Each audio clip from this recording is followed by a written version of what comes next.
¿Cómo están? Bienvenidos. Vamos a conversar en esta oportunidad de la feminización de la pobreza. ¿De qué se trata? Bueno, de lo que la pandemia, entre otras cosas, ha dejado al descubierto y de la potencialidad de las mujeres de ayudar a sus comunidades. ¿De qué se trata? Lo vamos a conversar con nuestra próxima entrevistada, Paz Garcés. Ella es directora de Investigación y Políticas Públicas de la Fundación Colunga, que está con nosotros. Gracias, Paz, por hablar con CNN Chile. Hola, Fresia. ¿Qué tal, Paz? Gracias a ti. ¿De qué se trata? Porque lo introducíamos, pero también hay otros datos que son bien relevantes al momento de conversar, a hablar de esto. A solo algunos meses, 5 meses aproximadamente, desde que se conocieron en el lanzamiento, los resultados del lanzamiento del Fondo de Respuesta Comunitaria, se conocieron 30 comunidades aproximadamente que tenían distintos movimientos encabezados, organizados o liderados por mujeres para ayudar a sus comunidades. ¿De qué se trata y cómo se produjo esto, además, justo en época de pandemia?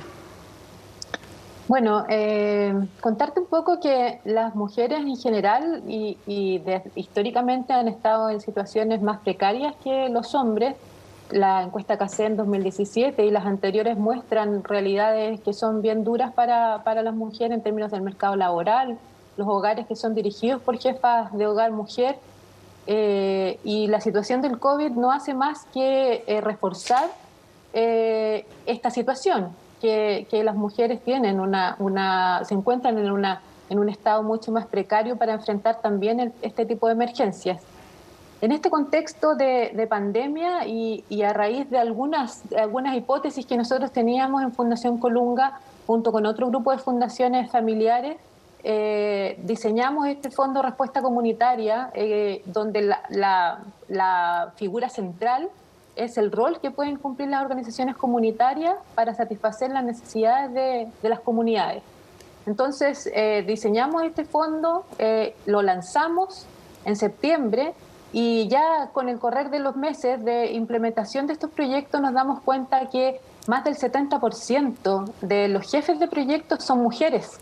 O sea, más del 70% de las iniciativas, que son 203 las que financiamos, tienen una jefa de proyecto mujer.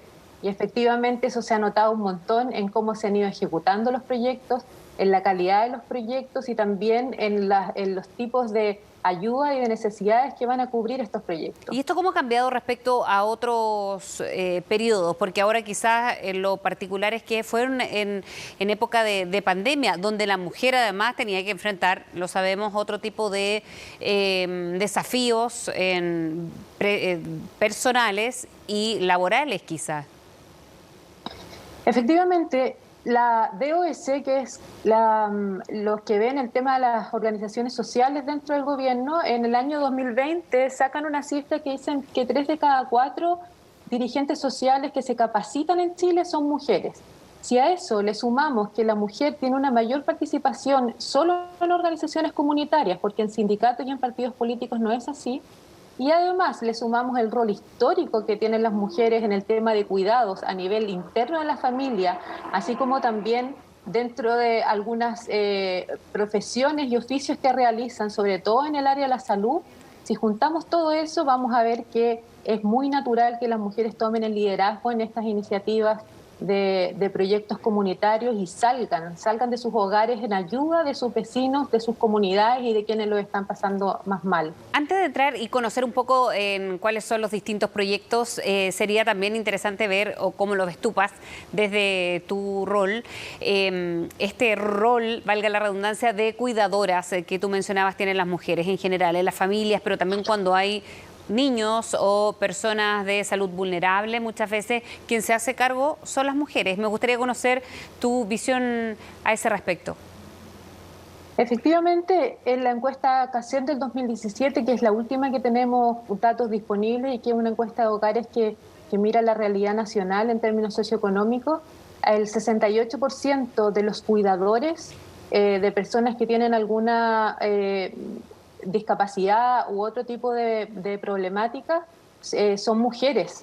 Entonces, la mujer tiene hoy día un rol relevante y lo ha tenido históricamente en el cuidado no solamente de las personas que están postradas o que tienen algún tipo de dificultad, sino también del cuidado de los hijos, del cuidado de la casa, de las tareas que realizan. dentro de las encuestas que han salido frente a la pandemia, muchas mujeres han visto que se ha duplicado o triplicado la cantidad de cosas que han tenido que hacer, porque no solamente se tienen que preocupar de lo que ya hacían antes, sino también de las tareas de los niños y además seguir trabajando o teletrabajando las que han tenido la suerte de poder hacerlo. Exacto, porque hay otras que o simplemente han tenido muchas veces que dejar de trabajar para quedarse con este rol de cuidadora. Paz, si podemos profundizar en algunos tipos de proyectos, porque además estos proyectos son bien distintos, ¿no? Cruzan distintas temáticas como de vivienda, por ejemplo, de alimentación, con ollas comunas, de comunidades en general. Si podemos enfocarnos en alguno de ellos o cuáles quizás son los más que ustedes como fundación han destacado. Mira, más del 70% de los proyectos que fueron postulados y que fueron seleccionados tienen que ver con necesidades alimentarias. Eso, junto con la encuesta COVID que sacó el Ministerio de Desarrollo Social y el INE y el PNUD, del Programa de Naciones Unidas para el Desarrollo, solo se refleja lo que esa encuesta también mostró, que efectivamente en este país, donde creíamos que el desarrollo económico había sido muy pujante durante los últimos años, efectivamente si nos enfrentamos a una pandemia, vuelven a aparecer las necesidades de alimentación. Y nosotros lo vimos en el 70% de los proyectos que fueron seleccionados son para necesidades alimentarias. Otro tanto importante de los proyectos también son para adultos mayores y también para mujeres.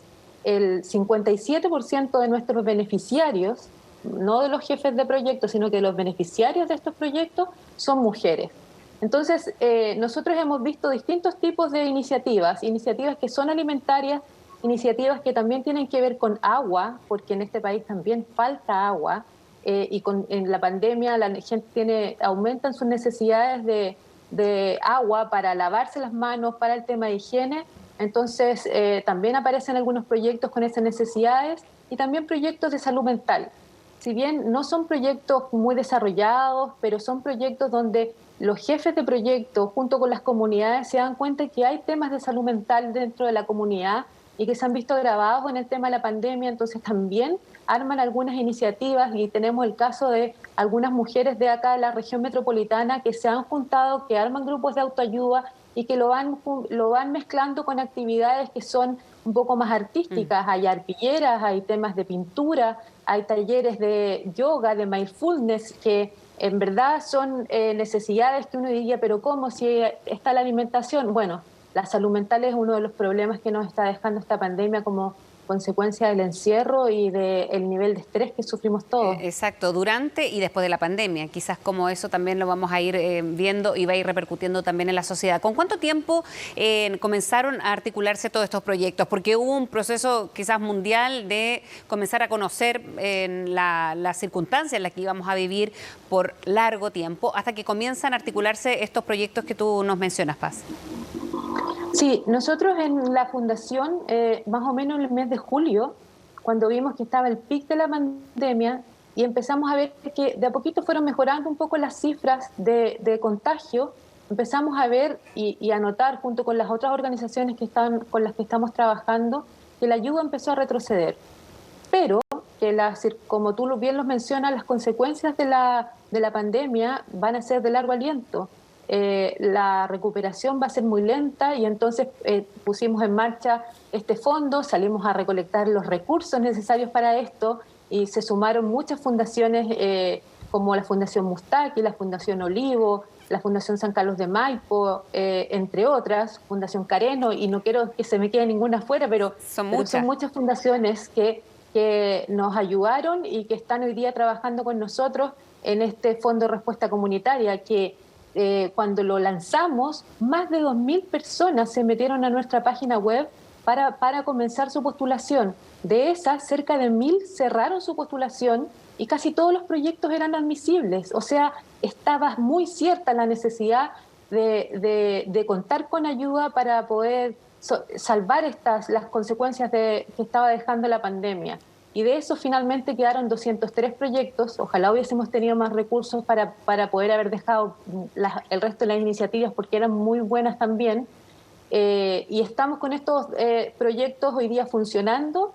La mayoría, el 99%, continúa funcionando y eso es un dato también muy relevante, porque ningún proyecto se ha caído porque... Eso te iba a preguntar, ¿cuánta permanencia, perdón, Paz, pretenden mantener estos proyectos? Estos proyectos duran 5 meses porque estaban diseñados para el periodo post-pandemia en el fondo. Sí. Claro, duran hasta marzo de este año 2021 y con las mismas fundaciones con las que estamos trabajando hoy día ya estamos diseñando una continuidad de este fondo. No sé si va a ser de respuesta comunitaria a la emergencia, probablemente va a tomar otro tipo de necesidades, pero vemos que hay un capital muy importante en el tejido social de las comunidades y sabemos que sin ese capital el desarrollo del país va a ser bien difícil. ¿Y algunos ejemplos de esto muy brevemente, Paz, de estos proyectos que se van a extender un poco más de tiempo?